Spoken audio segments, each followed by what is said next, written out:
Okay, I have some excellent facts for you. Men's fertility actually does decrease with age, just like women's. There are very few reputable sperm banks that will take donations from men who are over the age of 40.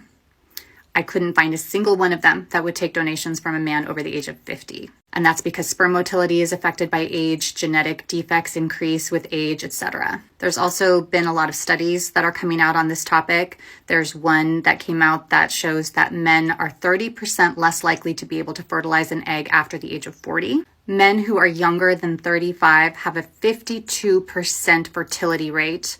Over 35, that number drops to 25%. I guess Robert De Niro and Al Pacino didn't get the memo, fam. Here's the big gaping hole with her response to that message. A man's fertility can decline even by 50% after the age of 50. Like she stated, that still isn't zero, and it is far longer than a woman's window. Let me put it this way. Getting all schoolyard like this, saying, well, men also get issues too as they age, does absolutely nothing to disprove the biological wall that women face of losing nearly 90% of her eggs by the age of 30. More to the point, I don't recall anyone saying men don't get affected with age, but our ability in general doesn't go down to 0% until our expiration date. Ladies, let me spin it this way. Just because a man's baby batter gets diluted with age, it doesn't take away the fact that your baby oven comes with a built-in early shutdown date. And then let's talk about erectile dysfunction, which affects a huge amount of men.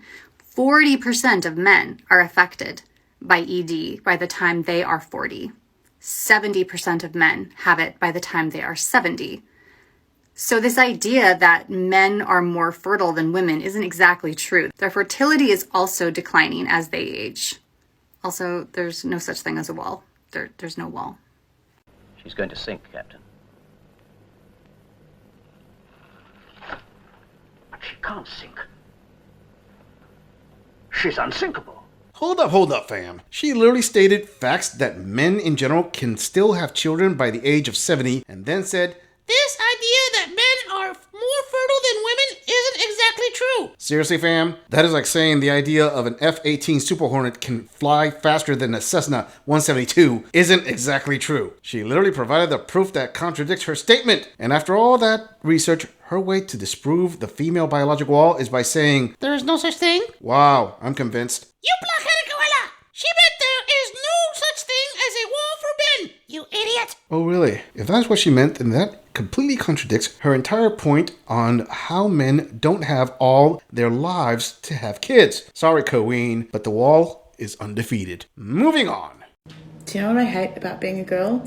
I hate that I can't catch public transport home at night from work because I go to the train station and I get catcalled by creepy guys at the train station. So I decide to catch an Uber so I can be safer. But then I get hit on by an Uber driver. Fam, taking this Queen's word on her story that she gets catcalled that much. Okay. What I have to say is, oh my, calling all law enforcement and medical emergency services. She got catcalled. I don't know if she's gonna make it. You thick-skulled gorilla!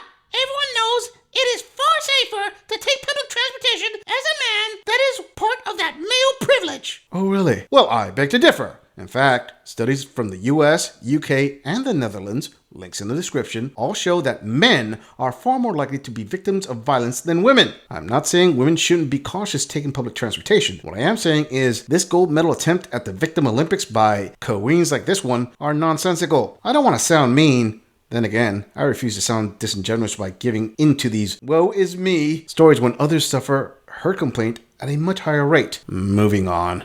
So yesterday I posted a video asking men what they found unattractive about successful women, if it's not intimidation. And I got an overwhelming response from people in my DMs, and I wanted to share with you what the overall sentiment was from both men and women. A lot of men said it's not that successful women are intimidating, but it's that they tend to be more masculine, that they are more aggressive, confrontational, and stressed from work, and then they bring that home with them.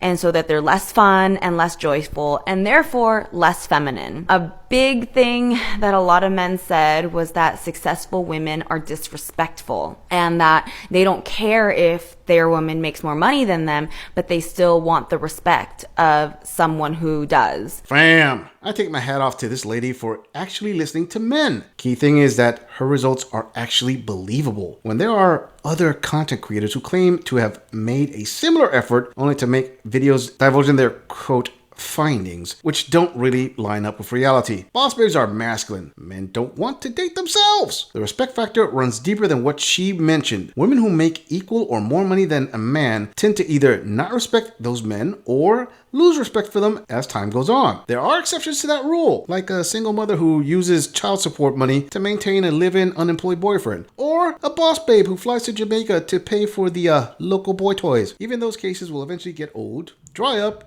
and those women will find themselves longing for a real man. A lot of women, on the other hand, actually agreed that they found it easier to find potential matches when they were making less money, and that the more successful they became in their careers, the less dating options that they had. Not because they weren't trying to date, but because men were less interested in them when they were making more money. One thing that I heard from both men and women is that it's not about financial success, and it's more about gender roles and how it's evolving. Women say that they are okay with dating a man who makes less than she does, so long as he's willing to pick up the slack in other ways.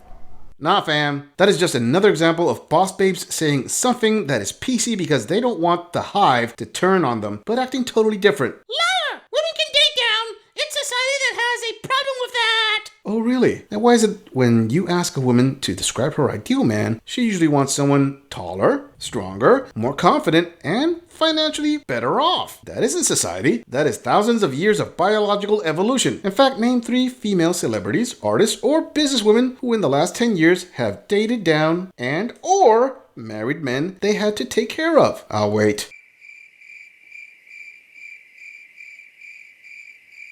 And just to prove the point, let's rapid fire that list for men.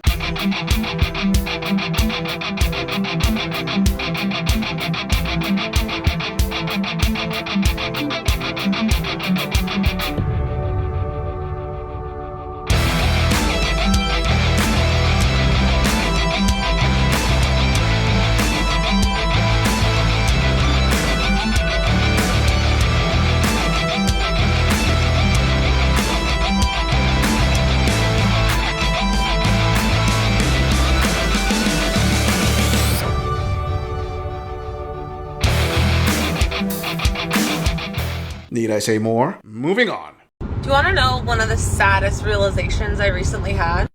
Was that as a liberal woman, it is really hard to find a man who is willing to play the more traditional masculine role in the relationship in today's day and age, who is not a conservative. A man who wants to pay on the first date, who wants to open your door, who has that want and desire to take care of you and to provide, who is not a conservative. And obviously, as a liberal woman, I do want to be respected for my independence. And I do want to have my own autonomy in the relationship and not be confined or conform to the traditional female homemaker, childbearing role. And most of the men that I've dated who do have that more natural provider masculinity about them are normally conservative. So I don't really know what to do because I don't want to compromise my morals and values just to find a man. But am I asking to have my cake and eat it too?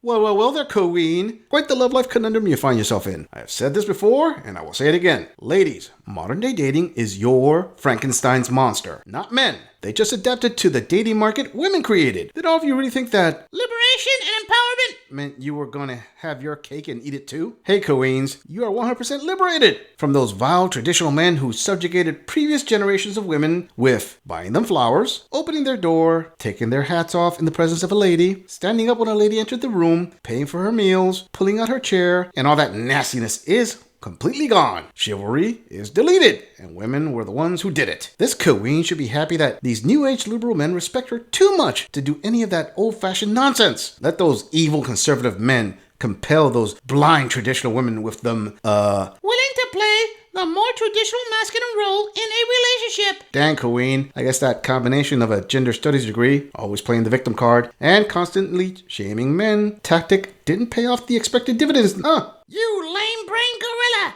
Every woman deserves love. Oh, really? Where's that written? Since when does the world owe you a relationship? Sorry, queens. You made your beds. Now, only Chad/Tyrone's lie in it from time to time. I'm just saying, if you enjoy this audit, click on the video in the end screen for more content. If you agree or disagree with anything about this audit, please let us know in the comments. I'm going to leave this audit right here. I'll see all of you in the next episode.